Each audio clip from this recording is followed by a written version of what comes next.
Assalamualaikum warahmatullahi wabarakatuh. Selamat bertemu kembali pada mata kuliah pemodelan sistem berorientasi objek. Pada pertemuan ke-9 ini kita akan membahas tentang paket diagram. Apa paket diagram?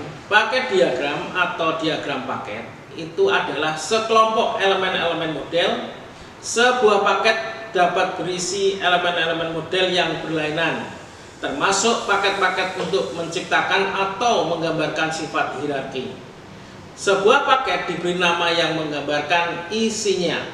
Oleh karena itu, paket dapat digunakan untuk beberapa keperluan dan kebutuhan. Paket itu bisa dianggap sebagai folder. Ketika paket digunakan dalam bahasa pemrograman seperti Java, paket diimplementasikan sebagai folder. Paket diagram bisa diartikan sebagai sebuah kelas diagram yang hanya menunjukkan paket.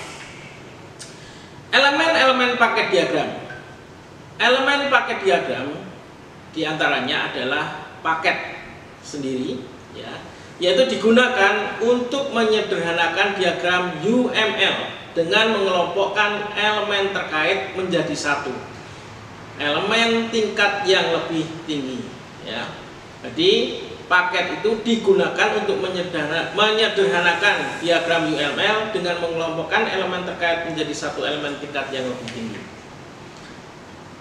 Elemen yang lain daripada paket diagram yaitu dependency relationship.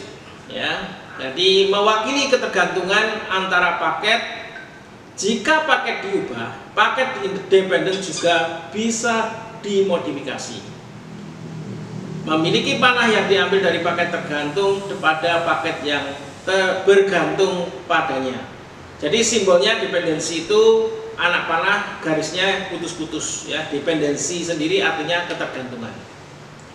Dependensi dan stereotype. Ada dua stereotype yang biasanya digunakan dalam menggambarkan paket diagram, yaitu import dan akses. Dalam tabel dijelaskan di situ ada import, jenisnya nanti ada private dan public, Next, notation atau dependensinya ketergantungannya, yaitu jenis keywordnya ada akses, ada import. Stereotype import dan akses, seperti yang Anda lihat di gambar. Paket Y menambahkan konten public. Konten public itu nanti yang bertanda tanda plus. Jadi kalau minus itu artinya private. Paket Y menambahkan konten public yang bertanda plus dari paket Z ke Y secara private. Bisa Anda lihat di situ, yaitu ada plus ini, dari Z ini paket Z, ini paket Z. Kemudian akan diakses, yang boleh diakses itu yang karena bentuknya plus ini public. Tapi kalau ada tanda minusnya seperti ini itu berarti private.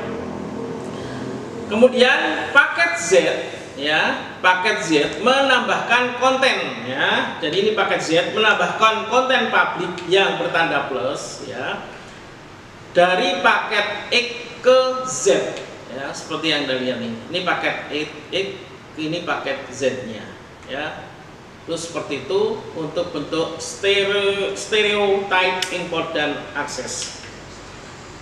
Kemudian untuk pedoman membuat paket diagram. Yang pertama, gunakan paket diagram untuk secara logis mengatur desain, Jadi dibuat paket itu secara logis, bisa dimengerti, bisa dipahami siapa saja. Kedua, jika ada hubungan inheritance, gambarlah secara vertikal dengan paket yang berisi superclass ditempatkan di atas paket yang berisi subclass. Gambarlah secara horizontal untuk mendukung aggregation dan hubungan association dengan paket yang ditempatkan berdampingan. Ketika ada hubungan ketergantungan atau dependensi pada diagram digambarkan dengan arah dari subclass ke superclass, dari client ke server. Pedoman keempat dalam pembuatan paket diagram ini, saat menggunakan paket untuk mengelompokkan use case, Pastikan untuk menyertakan aktor dan asosiasi yang ada pada use case tersebut. Kelima, berikan setiap paket nama yang sederhana tetapi deskriptif. Keenam, buatlah paket yang bersatu padu atau kohesif. Ya, ini implementasi paket dalam program Java. Ya, di sini ada perubahan nama paket yang awalnya bernama penjualan seperti ini ya, penjualan kontrol ya, berubah menjadi folder yang bernama kontrol di sini. Bisa dilihat awalan penjualan menandakan folder utama letak paket tersebut. Jadi awalan penjualan menandakan folder utama letak paket tersebut ya. Ini jadi ini penjualan kontrol menjadi folder kontrol. Di dalam struktur programnya bisa bentuk seperti ini ya. Di program Java maksudnya file barang kontrol mengimport file barang Java. Jadi bentuknya seperti ini. Import penjualan data ya, koma barang. Yang artinya file barang kontrol mengimport file barang ini. Java menunjukkan itu program Java yang ada di paket penjualan data. Ini di dalam struktur programnya. Kemudian file detail controller mengimport file detail transaksi Java yang ada di paket penjualan data. Bentuk penulisannya seperti ini. Import penjualan .data, detail transaksi. Ya. File untuk mengimport file antar paket ya. Kalau ya seperti ini selanjutnya import file antar paket yaitu file transaksi controller mengimport ini import penjualan data ya, mengimport file transaksi .java yang ada di paket penjualan data. Jadi bentuknya struktur programnya di program Java seperti ini ya. Kemudian untuk mengimport file lagi di antar paket ini import file user controller mengimport file user ya, seperti ini bentuknya user.java yang ada di paket penjualan data. Ini bentuknya seperti yang Anda lihat. Penulisannya seperti itu. Kemudian file form barang mengimport file penjualan.java yang ada di paket penjualan, file barang kontrol yang ada di paket penjualan .control, dan file barang yang ada di paket penjualan .data. Bentuknya di dalam struktur program Java seperti ini. Kemudian file form user mengimport file penjualan .java yang ada di paket penjualan, file user control yang ada di paket penjualan .control, dan file user yang ada di paket penjualan data. Penulisannya di program seperti ini. Ya.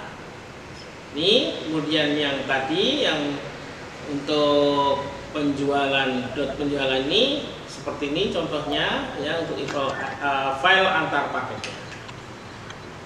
Ini paketnya seperti ini ya, ini nama paketnya penjualan. Ini stereotype-nya import ini ya. Jadi data ini data control form ya, bentuk panahnya seperti ini ya. Oke. Beberapa referensi tidak mencantumkan stereotype atau keyword import pada diagram. Jadi di sini tidak dicantumkan seperti yang Anda lihat di sini, ada import ataupun kalau nanti ada akses. Nah, di sini ada beberapa referensi yang tidak dicantumkan. Demikian penjelasan atau rangkuman daripada pertemuan 9 tentang paket diagram. Terima kasih atas perhatiannya. Sehat selalu. Wassalamualaikum warahmatullahi wabarakatuh.